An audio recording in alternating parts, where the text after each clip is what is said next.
இது மாற்றத்திற்கான எளிய மக்களின் புரட்சி. வாக்களியுங்கள் மைக் சின்னத்தில். ஒன்று நல்லா நீங்க என் தம்பி தங்கைகள் புரிஞ்சுக்கணும், என் அருமை பெற்றோர்கள், அறிவார்ந்த சான்றோர்கள், பெருமக்கள் இருக்கிறீங்க.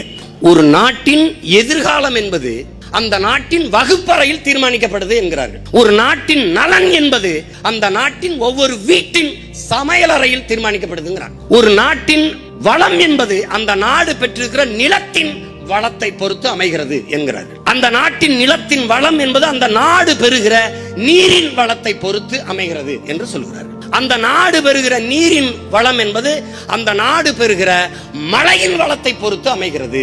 அந்த நாடு பெறுகிற மழை வளம் என்பது அந்த நாடு பெற்றிருக்கிற மலைகளின் வளத்தை பொறுத்து அமைகிறது. இதுதான் ஒரு சுழற்சி. பத்மாசுரன் சிவபெருமான்ட்ட வரத கேட்கிறான், யார் தலையில கை வச்சாலும் அவன் அப்படி சாம்பலாயிரணும்ட்டு. இவர் தந்தேன்றார். கடைசி என்ன ஆயிருது, நீ கொடுத்த வரம் பழிக்குதா இல்லையான்னு பாப்போம், உன் தலையில கை வச்சு பாப்போம்ன்றான். அந்த கதையா கரமென நீண்ட பூமித்தாயின் மரங்களை வெட்டினோம், ரத்த நாளங்களாக ஓடுகிற நதியை அள்ளி தின்னோம், தலையென உயர்ந்து நிற்கும் மலையை இப்ப நொறுக்கிறோம். இப்ப ஆத்து மணலை வித்து தின்னாச்சு. கடைசியா மலை மணல், எம் சாண்ட், இங்கிலீஷ்ல பேர் வச்சுட்டான். M sand. மலையில் இருந்துதான் உனக்கு அருவி, அருவிதான் ஆறு, ஆறுதான் நீரு, நீருதான் சோறு, வயிறு, உயிர், வாழ்க்கை. இதை நல்லா புரிஞ்சுக்கணும். இப்ப மலையை நொறுக்கிறான், நாங்க குவாரி வச்சிருக்கோம், பெரிய வெங்காயம் இவரு, இவன் பாட்டம் தரும். பல லட்சம் ஆண்டுகளுக்கு, பல கோடி ஆண்டுகளாக இயற்கை உனக்கு கொடையாக கொடுத்தது ஆறு, மணல், மலை. உன்னால மணலை உருவாக்க முடியாது ராஜா, உன்னால மலைகளை உருவாக்க முடியாது, உன்னால உருவாக்க முடியாத நீ அழிக்க கூடாது, அழிக்க கூடாது. அண்ணல் காந்தியடிகள் என்ன கற்பிக்கிறாரு, இந்த பூமி தாய் நம் இயற்கை அன்னை எல்லா உயிர்களுக்குமான தேவையை தந்து விடுகிறார், எல்லா உயிர்களுக்குமான தேவைக்கும் தந்து விடுகிறார். ஆனால் மனிதனின் பேராசைக்கு தர முடியாமல் தவிக்கிறான் என்று சொல்றார். புத்தன் என்ன கற்பிக்கிறான், ஒரு பூவில் தேனை உண்ண வருகிற வண்டு அந்த பூவுக்கு எந்த சேதத்தையும் ஏற்படுத்தாமல் தேனை உண்டு திரும்புவது போல மனிதர்கள் நீங்கள் இயற்கையை பயன்படுத்திக்கணுங்கிற. ஆனா எப்படி பண்றான், எப்படி இருக்கு பாருங்க, மலையை நொறுக்கிறான். இவனால உருவாக்க முடியுமா? நம்ம தாத்தம் பாட்டெல்லாம் வீடு கட்டி வாழலையா? இப்படி ஆத்து மணல் அள்ளி தின்னு மலையை நொறுக்கி வச்சுட்டு போனானா? உனக்கு என்ன கோடி கோடியா வங்கியில பணம் போட்டானா? இல்ல ஆடிக்காரன் 50காரன் உனக்கு ஒரு கார் வச்சுட்டு போனானா? இல்ல, அவன் உனக்கு ஏரி அப்படியே வச்சான், கம்மாயா அப்படியே வச்சான், மரத்தை அப்படியே வச்சான், மலைகளை அப்படியே வச்சுட்டு போனான். ஏன்? இந்த உலகம் ஒண்ணுது இல்ல. வருங்கால தலைமுறைகள், வருங்கால சந்ததியினரோடது. நீ வாடகைக்கு வாங்கி வாழ்ந்து கொண்டிருக்கிறாய்.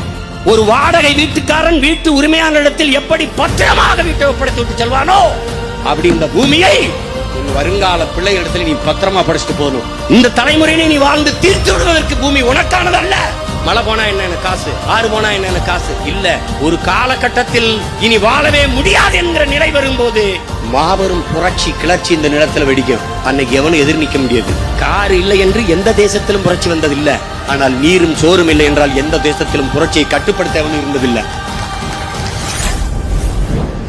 எங்களை கைவிட்டுறாதீங்க, உங்களை காப்பாத்த ஆள் இருக்காது. இது எந்த குலசாமி மேல சத்தியம்னாலும் நான் சொல்றேன். நம்புனா நம்பு, நம்பாட்டி போ. ரொம்ப நாளும் நாங்களும் கத்த முடியாது.